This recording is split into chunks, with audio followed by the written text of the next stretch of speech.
ನಾನು ಯಾರಿಗೋಸ್ಕರ ಇರಬೇಕು? ನನಗೇನು ಗಂಡನ ಮಕ್ಕಳ? ನನಗಾಗಿ ಯಾರೂ ಇಲ್ಲದೇ ಇರುವಾಗ ನಾನು ಯಾರಿಗೆ ಯಾಕೆ ಭಾರವಾಗಿರಬೇಕು ಅಂತ ಅಂದ್ಕೊಂಡು ಜೋರಾಗಿ ಎದೆ ಹೊಡ್ಕೊಂಡು ತಲೆ ಹೊಡ್ಕೊಂಡು ಆಕಾಶ ನೋಡ್ಕೊಂಡು ಜೋರಾಗಿ ಅಳೋದಕ್ಕೆ ಸ್ಟಾರ್ಟ್ ಮಾಡ್ತಾರಂತೆ. ಸಾಕು, ನಾನಿನ್ನು ಯಾರಿಗೂ ಭಾರವಾಗಿರೋದು ಬೇಡ, ನಾನು ಸತ್ತೋಗೋಣ ಅಂತ ಅಂದ್ಕೊಂಡು ಜೋರಾಗಿ ಅಳ್ತಾರಂತೆ. ನಮಸ್ತೆ ಗುಣವತಿ ಕ್ಲಾಕ್ಸ್. ಎಲ್ಲರೂ ಹೇಗಿದ್ದೀರಾ? ಎಲ್ಲರೂ ಚೆನ್ನಾಗಿದ್ದೀರಾ ಅಂತ ಅಂದ್ಕೊಂಡು ನಾನು ಕೂಡ ತುಂಬಾ ಚೆನ್ನಾಗಿದ್ದೀನಿ. ತುಂಬ ದಿನಗಳ ನಂತರ, ಅಂದರೆ ತುಂಬ ತಿಂಗಳ ನಂತರ ಊರಿಗೆ ಹೋಗ್ತಾಯಿದ್ದೀವಿ. ಅದು ಬಸ್ಸಲ್ಲಿ ಹೋಗ್ತಾಯಿದ್ದೀವಿ. ತುಂಬ ರಶ್ ಇದ್ದರು. ಏನೋ ಒಂಥರ ಒಂದು 14-15 ವರ್ಷ ಆದಮೇಲೆ ಬಸ್ಸಲ್ಲಿ ಹೋಗ್ತಿದ್ದೀವಿ. ತುಂಬ ಖುಷಿ, ಚೆನ್ನಾಗಿತ್ತು ಒಂಥರ. ಹೊರಗಡೆ ಹೋಗೋಕ್ಕೆ ಮುಂಚೆ ನನಗೊಂದು ಅಭ್ಯಾಸ ಇದೆ. ಮನೆ ಮುಂದೆ ಬರುವಂತಹ ನಾಯಿಗಳಿಗೆ ಮತ್ತು ಪಕ್ಷಿಗಳಿಗೆ ಊಟ ಹಾಕಿ ಹೋಗೋದು ನನಗೊಂದು ಅಭ್ಯಾಸ. ದೇವಸ್ಥಾನಕ್ಕೆ ಹೋಗ್ತಿದ್ದೀನಿ ಅಂದಮೇಲೆ ದೇವರ ಮಕ್ಕಳಿಗೆ ಊಟ ಹಾಕಿ ಹೋಗೋದು ನನಗೆ ಇಷ್ಟ. ಪ್ರೀತಿಯಿಂದ ಊಟ ಹಾಕಿ ಹೊರಗಡೆ ಹೋಗ್ತೀನಿ. ನಾಯಿಗಳಿಗಾಗಿರ್ಬೋದು, ಪಕ್ಷಿಗಳಿಗಾಗಿರ್ಬೋದು, ಅಳಿಲು, ಕಾಗೆ, ಈ ಥರ ಮನೆ ಮುಂದೆ ಬೆಳಗಾಗಿ ಎದ್ದ ತಕ್ಷಣ ಯಾವುದು ಮನೆ ಮುಂದೆ ಬಂದು ಸೌಂಡ್ ಮಾಡ್ತಿರುತ್ತಲ್ಲ, ಅವ್ರಿಗೆ ಆದಷ್ಟು ಸ್ವಲ್ಪ ಊಟ ಹಾಕಿ, ಅಂದರೆ ಅಕ್ಕಿ ಆಗಿರ್ಬೋದು, ಬಿಸ್ಕೆಟ್ ಆಗಿರ್ಬೋದು, ನಾಯಿಗಳಿಗೆ ಅನ್ನ ಆಗಿರ್ಬೋದು, ಅವ್ರಿಗೆ ಹಾಕ್ಬಿಟ್ಟು ನನಗೆ ಹೊರಗಡೆ ಹೋಗೋದು ತುಂಬ ಇಷ್ಟ. ಓಕೆ, ಇವ್ರಿಗೆಲ್ಲ ಅಕ್ಕಿ ಹಾಕಿ ಊಟ ಹಾಕಿ ನಾನು ಹೊರಟು ಬರುವಾಗ ಬಸ್ಸಲ್ಲಿ ತುಂಬ ರಶ್ ಅನ್ನಿಸ್ತು. ಅದರಲ್ಲೂ ಖುಷಿ ಏನಪ್ಪ ಅಂದರೆ ಸೀಟ್ ಸಿಕ್ಕಿತ್ತು ನಮಗೆ. ಅದು ಕಿಟಕಿ ಪಕ್ಕ ಸೀಟ್ ಸಿಕ್ತಲ್ಲ, ಒಂಥರ ಹೊರಗಡೆ ನೋಡ್ತಾ ಮೋಡ ಮುಚ್ಚಿದ ವಾತಾವರಣ, ಆ ನೀರು, ಆ ಮೋಡ ಮತ್ತು ಆ ಹಸಿರು ಎಲ್ಲ ನೋಡ್ತಾ ವಿಷ್ಣುವರ್ಧನ್ ಸರ್ದು ಒಂದು ಸಾಂಗ್ ಇದೆಯಲ್ಲ, ಜಯಸಿಂಹ, ತಣ್ಣನೆ ಗಾಳಿ ಕಾಡೆಲ್ಲ ಅಲೆದು, ಆ ಸಾಂಗ್ ಹಾಕ್ಕೊಂಡು ನಾನಂತೂ ಹೊರಗಡೆ ಎಲ್ಲ ನೋಡಿಕೊಂಡು ತುಂಬ ಖುಷಿಯಾಗಿ ಎಂಜಾಯ್ ಮಾಡ್ತಾ ಬಂದೆ. ಕೊನೆಗೂ ಇಲ್ಲಿ ಬಂದಿದ್ದೀವಿ ದೇವಸ್ಥಾನಕ್ಕೆ. ಉಜ್ಜುಣಿ ಅಂತ ಈ ಊರ ಹೆಸರು. ಇಲ್ಲಿ ದೇವಸ್ಥಾನದ ದೇವಿ ಹೆಸರು ಚೌಡೇಶ್ವರಿ ಅಂತ. ದೇವಸ್ಥಾನಕ್ಕೆ ಬಂದಿದ್ದೀವಿ, ಪೂಜೆ ಮಾಡಿಸ್ಕೊಂಡು ಹೋಗೋಣ ಅಂತ. ನಾನು ಮಡ್ಲಕ್ಕಿ ತೊಗೊಬಂದಿದ್ದೆ. ಅದನ್ನೆಲ್ಲ ಒಂದು ತಟ್ಟೆಗೆ ಜೋಡಿಸ್ಕೊಂಡು ದೇವಿಗೆ ಪೂಜೆ ಮಾಡಿಸೋಣ ಅಂತ ಬಂದಿದ್ದೀನಿ. ಈ ದೇವಿ ತುಂಬ ಶಕ್ತಿ ಇರುವಂತಹ ದೇವಿ. ನಿಮಗೆ ಉಜ್ಜುಣಿ ಚೌಡೇಶ್ವರಿ ಬಗ್ಗೆ ಎಲ್ಲಾದರೂ ಸರ್ಚ್ ಮಾಡಿ ನೋಡಿ, ಗೊತ್ತಾಗುತ್ತೆ ಎಷ್ಟು ಶಕ್ತಿಶಾಲಿ ಇರುವಂತಹ ದೇವಿ ಅಂತ. ಓಕೆ, ಪೂಜೆ ಆಯಿತು. ಇಲ್ಲೇ ಊಟ ಕೊಡ್ತಾರೆ. ದೇವಸ್ಥಾನಕ್ಕೆ ಬಂದವ್ರಿಗೆಲ್ಲ ಹಸ್ಕೊಂಡು ಹೋಗಬಾರ್ದು ಅಂತ ಬಿಸಿಯಾಗಿ ಊಟ ಕೊಡ್ತಾರೆ. ನಾವು ಅದೇ ಥರ ದೇವಸ್ಥಾನದಲ್ಲಿ ಪೂಜೆ ಮುಗಿಸಿ ಹೊರಗಡೆ ಏನೂ ತಿಂದಿರಲಿಲ್ಲ. ಮುಂಜಾನೆ ಮನೆ ಬಿಟ್ಟು ಬಂದಿದ್ವಲ್ಲ, ಹೊರಗಡೆ ಏನು ತಿನ್ನೋದು ಬೇಡ ಅಂತ ಹೇಳಿ, ಪೂಜೆ ಆಗೋ ತನಕ ಏನು ತಿನ್ನೋದು ಬೇಡ ಅಂತ ಡೈರೆಕ್ಟಾಗಿ ದೇವಸ್ಥಾನ ಹತ್ರ ಬಂದಿದ್ವಿ. ಇವಾಗ ಪೂಜೆ ಮುಗೀತು, ಊಟಕ್ಕಂತ ಕೂತಿದ್ದೀವಿ. ಅಲ್ಲಿ ಬಿಸಿ ಅನ್ನ, ಕುಂಬಳಕಾಯಿ ಸಾಂಬಾರು ಮತ್ತು ಸ್ವೀಟ್ ಪೊಂಗಲ್ ಮಾಡಿದ್ದಾರೆ. ನನಗಂತೂ ತುಂಬ ಇಷ್ಟ ಸ್ವೀಟ್ ಪೊಂಗಲು. ಹೊಟ್ಟೆ ಬೇರೆ ತುಂಬ ಹಸ್ತಿತ್ತು. ಹಸ್ದು ಬಂದವ್ರಿಗೆ ಅನ್ನ ಅಮೃತಕ್ಕೆ ಸಮ ಅಂತಾರಲ್ವ, ಅದೇ ಥರ ನನಗೂ ಕೂಡ ಅನ್ನಿಸ್ತಾಯಿತ್ತು. ನೋಡಿ, ಇವಾಗ ಎಲ್ಲರೂ ಕೂತು ಊಟ ಮಾಡ್ತಿದ್ದೀವಿ. ಅದರಲ್ಲಿ ಊಟ ಮಾಡೋ ಜಾಗ ಎಷ್ಟು ನೀಟಾಗಿದೆ.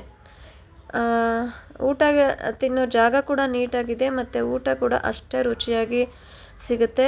ಹೊಟ್ಟೆ ತುಂಬ ಊಟ ಹಾಕ್ಕೊಡ್ತಾರೆ. ಅನ್ನ, ರಸಮ್ ಇರುತ್ತೆ, ಮಜ್ಜಿಗೆ ಇರುತ್ತೆ, ಒಂದು ಸ್ವೀಟ್ ಅಂತೂ ಇರುತ್ತೆ, ಹೆಸರುಬೇಳೆ ಆ ಥರ ಎಲ್ಲ ಇರುತ್ತೆ. ನಾನು ಮಾತ್ರ ಸ್ವಲ್ಪ ಹಾಕ್ಕೊಂಡಿದ್ದೆ, ಅನ್ನ ಮತ್ತು ಕುಂಬಳಕಾಯಿ ಸಾರು ಮತ್ತು ಸ್ವೀಟು. ತುಂಬ ಖುಷಿ ಆಯಿತು, ತುಂಬ ಟೇಸ್ಟಿ ಅನ್ನಿಸ್ತು ನನಗೆ. ಅಲ್ಲಿ ಊಟ ಮಾಡಿಕೊಂಡು ಅಲ್ಲೇ ಸ್ವಲ್ಪ ಹೊತ್ತು ಕೂತು ದೇವಸ್ಥಾನ ಎಲ್ಲ ಒಂದು ಸೆಕೆಂಡ್ ನೋಡ್ತಾ ಇರುವಾಗ ಒಂದು ಕತೆ ನನಗೆ ನೆನಪು ಬಂತು. ಅಂದರೆ ಅಜ್ಜಿ ನಮಗೆ ಯಾವಾಗಲೂ ಹೇಳೋರು, ಇಲ್ಲೆಲ್ಲ ಏನು ಬೆಂಕಿ ಕಲ್ಲು ಎಲ್ಲ ಇಟ್ಟಿದ್ದಾರಲ್ಲ, ಇಲ್ಲಿ ನಿಮಗೆಲ್ಲ ಗೊತ್ತೇ ಇದೆ, ಹಳ್ಳಿಗಳ ಕಡೆ ಊರ ಹಬ್ಬ ಮಾಡಿದ್ರೆ ಇಲ್ಲಿ ಇದು ಮಾಡ್ತಾರೆ, ಏನಪ್ಪ ಅಂದರೆ ರಾತ್ರಿ ಹೊತ್ತಿಗೆ ಮಡೆ ಅನ್ನ ಅಂತ ಮಾಡ್ತಾರೆ. ಅಂದರೆ ಕಿಚಡಿ ಅನ್ನೋ ಥರ ಮಡೆ ಹುಯ್ಕೊಂಬರ್ತಾರೆ. ನಾಳೆಗೆ ಹಬ್ಬ ಅನ್ನೋ ಥರ ರಾತ್ರಿ ಹೊತ್ತಿಗೆ ಮಡೆ ಅಂತ ಹುಯ್ತಾರೆ. ಈ ಕಡೆ ಎಲ್ಲ ಹಸ್ಕೊಂಡಿದ್ದು ಮಾಡ್ತಾರೆ. ಅಲ್ಲಿ ಒಂದು ಕತೆ ಹೇಳ್ತೀನಿ ಸಣ್ಣದಾಗಿ. ವಿಡಿಯೋ ಎಲ್ಲ ಸ್ಕಿಪ್ ಮಾಡಬೇಡಿ, ಫುಲ್ ವಿಡಿಯೋ ನೋಡಿ, ತುಂಬ ಚೆನ್ನಾಗಿರುತ್ತೆ, ನಿಮಗೂ ಇಷ್ಟ ಆಗುತ್ತೆ ಅಂತ ಹೇಳ್ತಾ, ಏನಪ್ಪ ಆ ಕತೆ ಅಂದರೆ, ಒಂದು ಅಣ್ಣ ತಂಗಿ ಕತೆ ನಾನು ಹೇಳ್ತೀನಿ. ಅಣ್ಣ ಮನೆಗೆ ತಂಗಿ ಬರ್ತಾಳೆ. ತಂಗಿ ಬರ್ತಾಳೆ ಅಂದರೆ ಅತ್ತೆ ಮನೆಯವ್ರು ಓಡಿಸ್ಬಿಡ್ತಾರಂತೆ.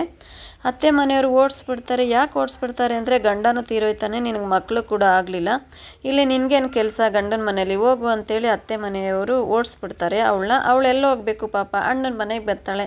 ಅಣ್ಣ ಇಲ್ಲದೆ ಇರುವಾಗ ನಾದ್ನಿನ ಇವ್ರು ಯಾವಾಗಲೂ ಬೈಯೋದೇ ಅಂತೆ ಅತ್ತಿಗೆ. ಏನಂತ ಬೈಯೋದು ಅಂದರೆ, ನಿಂದು ಒಂದು ಜನ್ಮನ ಭಾರವಾಗಿದೆಯಲ್ಲ, ನಿನಗಂತೂ ಮಕ್ಕಳು ಹುಟ್ಟಿಲ್ಲ, ಗಂಡನೂ ನೀನು ಕಟ್ಕೊಂಡ್ಮೇಲೆ ತೀರೋದ, ಇನ್ನೂ ಬಂಡವಾಳ ಬದುಕೊಂಡಿದೆಯಲ್ಲ ಅಂಥೇಳಿ ಬೈತಾರಂತೆ. ಆ ಅಮ್ಮ ಹತ್ಕೊಂಡು ರಾತ್ರಿ ಎಲ್ಲ ಊಟ ಮಾಡ್ತೀರ ಮಲ್ಕೊಂಡ್ಬಿಡ್ತಾರಂತೆ. ಬೆಳಗ್ಗೆಗೆ ಎದ್ದ ತಕ್ಷಣ ಮಡೆ ಉಯ್ಯಬೇಕು, ಊರಬ್ಬ ಮಡೆ ಉಯ್ಯೋಕ್ಕೆ ಅಂತ ಇವರು ಬರ್ತಾರಂತೆ. ಅವಳನ್ನ ಬೈದು ರಾತ್ರಿ ಎಲ್ಲ ಹತ್ಕೊಂಡು ಮಲಗಿದ್ಲಲ್ಲ, ಅವಳು ಮೇಲೆ ಹೋಗ್ಬಿಟ್ಟು, ಅಂದರೆ ಮನೆ ಮೇಲೆ ಹೋಗ್ಬಿಟ್ಟು ಆಕಾಶನ ನೋಡ್ತಾ, ಅಯ್ಯೋ ತಾಯಿ ಚೌಡೇಶ್ವರಿ, ನೀನು ಇಲ್ವ ನನಗೆ, ನಾನು ಯಾರಿಗೂ ಬೇಡವಾಗ್ಬಿಟ್ಟೆ, ಜನಗಳಿಗಂತೂ ಬೇಡಾಗ್ಬಿಟ್ಟೆ, ಎಲ್ಲರೂ ಬಿಟ್ಟು ನನ್ನ ಹೊಂಟೋದ್ರು, ನೀನು ದೇವತೆಯಾಗಿ ನನ್ನ ಕಾಯಬೇಕಾಗಿತ್ತು, ನೀನು ನನಗೆ ಅನ್ಯಾಯ ಮಾಡಿಬಿಟ್ಟೆ, ನಾನಿನ್ನು ಯಾರಿಗಾಗಿ ಬದುಕಲಿ, ನನ್ನ ಕಾಯೋಳು ನೀನೇ, ನನಗೆ ಈ ಥರ ಅನ್ಯಾಯ ಮಾಡಿಬಿಟ್ಟಲ್ಲ ಅಂತ ಎದೆ ಹೊಡ್ಕೊಂಡು ತಲೆ ಕೆಚ್ಕೊಂಡು ಜೋರಾಗಿ ಅಳ್ತಾರಂತೆ. ನೀನಿದ್ರೆ ನನಗೆ ಇವಾಗ ಒಂದೇನಾದರೂ ಸೂಕ್ಷ್ಮೆ ತೋರಿಸು ಅಂತ ಬಡ್ಕೊಳ್ತಾರಂತೆ. ಸೂಕ್ಷ್ಮೆ ಅಂದರೆ ಅವತ್ತು ಊರ ಹಬ್ಬ ಅಲ್ವಾ, ಅವರು ಮಡೆ ಅನ್ನ ಮಾಡೋಕ್ಕೆ ಹೋಗಿರ್ತಾರಲ್ವ, ಆ ಮಡೆ ಅನ್ನ ಎಲ್ಲ ಫುಲ್ಲು ರಕ್ತ ಥರ ಆಗಿಬಿಟ್ಟಿತ್ತಂತೆ. ಎಲ್ಲರಿಗೂ ಅಷ್ಟು ಚೆನ್ನಾಗಿ ಅನ್ನ ಆಗಿತ್ತಂತೆ. ಆದರೆ ಇವರು ಪ್ಲೇಟ್ ತೆಗೆದು ನೋಡಿದ ತಕ್ಷಣ ಫುಲ್ಲು ರಕ್ತ, ಅದು ತಪ್ಪಲೆ ಫುಲ್ಲು ರಕ್ತ ಹಾಕ್ಬಿಟ್ಟಿತ್ತಂತೆ. ಆ ತಪ್ಪಲೆ ನೋಡಿದ ತಕ್ಷಣ ಇವ್ರಿಗೆಲ್ಲ ಗಾಬರಿ ಆಗುತ್ತಂತೆ. ಬಂದು ಮನೇಲಿ ಅವ್ರ ಗಂಡನ್ಗೆ ಹೇಳ್ತಾರಂತೆ, ಅವ್ರ ಅಮ್ಮನಿಗೆ ಹೇಳ್ತಾರಂತೆ. ಅವ್ರು ಯಾಕೆ ಈ ಥರ ಎಲ್ಲ ಆಗೋಯ್ತು, ಏನು ನಿನ್ನ ಮಡಿ ಮೈಲಿಗೆ ಸರಿಯಾಗಿ ಮಾಡಲಿಲ್ವಾ ಅಂತ ಅವ್ರಿಗೆ ಬೈತಾರಂತೆ. ಇಲ್ಲ, ನಾನು ಹಸ್ಕೊಂಡಿದ್ದು ಮಡಿ ಮೈಲಿಗೆಯಿಂದನೇ ನಾನು ದೇವಸ್ಥಾನಕ್ಕೆ ಹೋಗಿ ಮಡೆ ಅನ್ನ ಮಾಡೋಣ ಅಂತ ಹೋಗಿದ್ದೆ, ಈ ಥರ ಆಗ್ಬಿಟ್ಟಿದೆ ಅಂತ ಹೇಳ್ತಾರಂತೆ. ಆಮೇಲೆ ಅಲ್ಲಿ ಒಂದು ಕಡೆ ಶಾಸ್ತ್ರ ಕೇಳುವಾಗ, ಇಲ್ಲ ಮನೆಯಲ್ಲಿ ಒಂದು ಜೀವ 2 ದಿವಸದಿಂದ ಅಳ್ತಾ ಇದೆ, ದೇವರೇ ನೀನಿಲ್ವಾ, ನೀನಿದ್ರೆ ನನಗೆ ತೋರಿಸು, ನಾನಿದ್ದೀನಿ ಅಂತ ತೋರಿಸು ಅಂತ ಹೇಳಿದ್ಲು. ಅದಕ್ಕೆ ನಾನು ಇದ್ದೀನಿ ಅಂತ ತೋರಿಸಿದ್ದೀನಿ ನೋಡು ಅಂತ ಹೇಳಿದ್ರಂತೆ. ಆವಾಗ ಅವ್ರಿಗೆ ಅರ್ಥ ಆಯ್ತಂತೆ, ಓಕೆ, ಒಂದು ಜೀವನ ಇಷ್ಟೊಂದು ನೋಯಿಸ್ಬಿಟ್ಟು, ಜೀವ ಇರೋ ಒಂದು ಜೀವಿಗೆ ನಾವು ಇಷ್ಟೊಂದು ತೊಂದರೆ ಕೊಟ್ಟು ನೋವು ಕೊಟ್ಟು ಮನೆ ಶುದ್ಧಿ ಮಾಡಿ ಹೊರ್ಗಡೆ ನೀನು ಏನೇ ಮಾಡಿದರೂ ಕೂಡ ಅದು ಅಶುದ್ಧ ಅನ್ನೋ ಥರ ಅವ್ರಿಗೆ ಅರ್ಥ ಆಯ್ತಂತೆ. ಅವತ್ತಿಂದ ನಾವು ಬೇರೆಯವ್ರಿಗೆ ನೋವು ಕೊಟ್ಟು ಇನ್ನೊಂದು ಒಳ್ಳೇದು ಮಾಡ್ತೀನಿ ಅಂದರೆ ಅದು ಒಳ್ಳೇದಾಗಲ್ಲ ಅನ್ನೋ ಥರ ಅದು ಸೂಕ್ಷ್ಮ. ಅವತ್ತಿಂದ ಆ ದೇವಿ ಚೌಡೇಶ್ವರಿ ದೇವಿ ತುಂಬ ಪವರ್ಫುಲ್ಲಾಗಿದೆ ಅನ್ನೋದು ಒಂದು ಸತ್ಯ ಘಟನೆ. ಅದು ಬೇಕಿದ್ರೆ ನೀವು ಯಾರಿಗೆ ಬೇಕಿದ್ರೂ ಕೇಳಿ, ಅವರು ಹೇಳ್ತಾರೆ. ಓಕೆ, ಅಲ್ಲೆಲ್ಲ ಪೂಜೆ ಮುಗಿಸ್ಕೊಂಡು ನಾವು ಚಾಮುಂಡೇಶ್ವರಿ ದೇವಸ್ಥಾನ ನೋಡ್ಕೊಂಡು ಹೋಗೋಣ ಅಂತ ನನ್ನ ತಂಗಿ ಹೇಳ್ತಾಳೆ. ಅಲ್ಲಿನೂ ಬಂದ್ವಿ, ಅಲ್ಲೂ ಪೂಜೆ ಎಲ್ಲ ಮಾಡ್ಕೊಂಡ್ವಿ. ಅಲ್ಲಿ ಸ್ವೀಟ್ ಸಿಗುತ್ತೆ, ಅಂದರೆ ಬೂಂದಿ ಪಾಯಸ. ನನಗೆ ಸ್ವೀಟ್ ಅಂದರೆ ಮೊದಲೇ ಇಷ್ಟ ಅಲ್ವಾ, ಅದನ್ನು ಕೂಡ ನಾನು ತಿನ್ಕೊಂಡು, ಬರೀ ಊಟ ಇಲ್ಲ, ನನಗೆ ಊಟ ಇಷ್ಟ ಇಲ್ಲ, ಪಾಯಸ ಮತ್ತು ಬೂಂದಿ ತಿನ್ನೋದಕ್ಕೋಸ್ಕರ ನಾನಲ್ಲಿ ಊಟಕ್ಕೆ ಹೋಗ್ತೀನಿ ಪ್ರಸಾದ ಅಂತ ತಿಂದುಬಿಟ್ಟು ಮತ್ತೆ ಬಸ್ ಸ್ಟ್ಯಾಂಡಿಗೆ ಬಂದು ಕೂತ್ಕೊಳ್ತೀವಿ. ಮಳೆ ಸ್ಟಾರ್ಟ್ ಆಗುತ್ತೆ. ಅಲ್ಲಿ ಸ್ವಲ್ಪ ಹೊತ್ತು ಕೂತ್ಕೊಂಡು, ಹಳೇದು ಗೊತ್ತಿದೆಯೇನೋ ನಿಮಗೆ, ವೀಡಿಯೋದಲ್ಲಿ ಬಂದೋಯ್ತು ಆವಾಗಲೇ, ಕಿತ್ಲಿ ಪೇಪರ್ಮೆಂಟ್ ಅಂತ, ಕಿತ್ಲಿ ಪೇಪರ್ಮೆಂಟು ಮತ್ತು ಶುಂಠಿ ಪೇಪರ್ಮೆಂಟ್ ಅಂತ ನಮ್ಮ ತಾತ ಯಾವಾಗಲೂ ಜೋಬಲ್ಲಿ ಇಟ್ಕೊಂಡೇ ಇರೋರು. ನಾನು ಸ್ಕೂಲಿಂದ ಬಂದ ತಕ್ಷಣ ಮಗಳೇ ತಗೋ ಅಂತ ಹೇಳ್ಬಿಟ್ಟು ಆ ಕಿತ್ಲೆ ಪೇಪರ್ಮೆಂಟ ಕೊಡೋರು. ಅದನ್ನು ನಾನು ನಮ್ಮ ತಾತನ ನೆನಪಿಗಾಗಿ ತುಂಬ ದಿನಗಳ ನಂತರ ಆ ಥರ ಚಾಕ್ಲೇಟ್ ನಾನು ನೋಡಿದೆ ಬಸ್ ಸ್ಟ್ಯಾಂಡಲ್ಲಿ. ಅವ್ರ ನೆನಪಂತೂ ತೊಗೊಂಡು ಮನೆಗೆ ತೊಗೊಂಡು ಬಂದೆ ಇದೆ. ಆಮೇಲೆ ದೇವಸ್ಥಾನ ದರ್ಶನ ಮಾಡುವಾಗ ಕಳ್ಳೆಪುರಿ, ಮೈಸೂರು ಪಾಕು ಅದೆಲ್ಲ ನಮಗೆ ಅಜ್ಜ ತಾತ ತೊಗೊಂಬರೋರು ಮನೆಗೆ. ಮಕ್ಕಳು ಹೋದ ತಕ್ಷಣ ಕೈ ನೋಡ್ತಾರೆ ಅಂತ. ಇವಾಗೆಲ್ಲ ಬೇರೆ ಬೇರೆ ತಗೊಳ್ತಾರೆ ಬಿಡಿ, ಅದು ಬೇರೆ ವಿಷಯ. ಮನೆಗೆ ಬರೋಷ್ಟರಲ್ಲಿ ನನ್ನ ಕತ್ಲೆ ಆಗೋಗ್ಬಿಡುತ್ತೆ ನೋಡಿ, ರಾತ್ರಿ ಆಯಿತು. ಮನೆಗೆ ಬಂದು ಅಡುಗೆ ಮಾಡಿ ಸ್ವಲ್ಪ ಇನ್ನೂ ಅನ್ನ ಎಲ್ಲ ಮಿಕ್ಕಿತ್ತು. ನಾಯಿಗಳು ಏನು ಮಾಡ್ತಾ ಇದ್ದಾರೆ, ರಾತ್ರಿ ಆಗಿದೆಯಲ್ಲ, ಮಳೆ ಬಂದಿದೆಯಲ್ಲ, ನೋಡೋಣ ಅಂಥೇಳಿ ಅನ್ನ ಹಾಕ್ಕೊಂಡು ಬಂದು ನೋಡ್ತಾ ಇದ್ದೀನಿ. ಮನೆಗೆ ಬರೋಷ್ಟರಲ್ಲಿ ನಾವು 9:30 10 ಗಂಟೆ ಆಯಿತು. ಮಳೆ ಬಂದು ನಿಂತಿತ್ತು. ನೋಡಿ, ಇವನು ನನ್ನ ನೋಡಿದ್ದೇನೆ ಓಡಿ ಬರ್ತಿದ್ದಾನೆ. ಇನ್ನೊಬ್ಬ ಬ್ರೌನಿ ಅಂತ ಪಾಪ ಅಲ್ಲಿ ಹೋಗಿ ನಿಂತಿದ್ದಾನೆ ಅಂಗಡಿಯಲ್ಲಿ.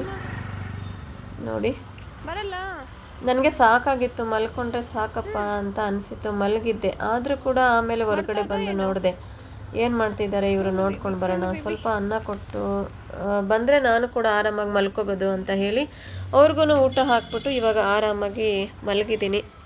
ಓಕೆ, ಇವತ್ತಿನ ನನ್ನ ಬ್ಲಾಗ್ಸ್ ಇಷ್ಟೇ. ನಿಮಗೇನಾದರೂ ಇಷ್ಟ ಆಗಿದರೆ ಲೈಕ್ ಮಾಡಿ, ಕಮೆಂಟ್ ಮಾಡಿ ಅಂತ ಕೇಳ್ಕೊಳ್ತಾ ಮತ್ತೆ ಮುಂದಿನ ವಿಡಿಯೋದಲ್ಲಿ ಸಿಗುವ. ಅಲ್ಲಿ ತನಕ ಬಾಯ್ ಬಾಯ್, ಟೇಕ್ ಕೇರ್. ಆದಷ್ಟು ನಗ್ತಾ ಇರಿ, ನಗಿಸ್ತಾ ಇರಿ. ಬಾಯ್.